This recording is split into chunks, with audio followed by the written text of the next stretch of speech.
उड़ीसा में एक स्थान है टोटा गोपीनाथ। कौन से? तो वहाँ के जो पुजारी जी थे वो सेवा करते करते उनकी कमर झुक गई, और जैसी कमर झुकी तो अब वो ठाकुर जी को चंदन लगाते तो माथे की जगह नाक पे लग जाता, आंख पे लग जाता, गाल पे लग जाता, होठ पे लग जाता। दर्शनार्थी बोलते, पुजारी जी देखो गोपीनाथ जी की आंख पे चंदन लगा दिया आपने, गाल पे लगा दिया, मुंह पे लगा दिया। उनको बड़ी पीड़ा होती। मन में सोचने लगे अब एक काम करता हूँ कि मैं एक पुजारी रख लेता हूँ, मुझसे तो सेवा होती नहीं, कमर झुक गई मेरी।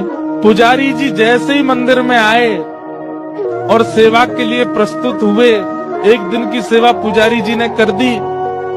रात्रि में मंदिर जैसे ही बंद हुआ तो महाराज पूर्व के जो पुजारी जिनकी कमर झुके उनके स्वप्न में श्री ठाकुर जी गए, और ठाकुर जी जाके बोले देखो मुझे आपसे सेवा चाहिए, ये क्यों कोई और मेरा स्पर्श नहीं करेगा, आप ही चंदन घिसो, आप ही पोशाक पहनाओ, आप ही श्रृंगार करो।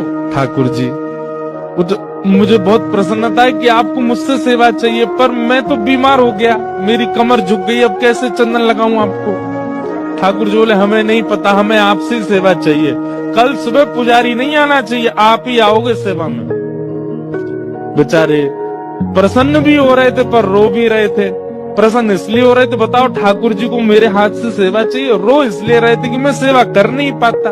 दूसरे दिन स्नान करके मंगला में जैसे ही मंदिर में प्रवेश किया तो क्या देखा, तो जैसे हम बैठे हैं सुख आसन में ठाकुर जी नीचे ही बैठ गए, बोले लो हम भी बैठ गए, अब करो हमारी सेवा। तो उनका नाम पड़ गया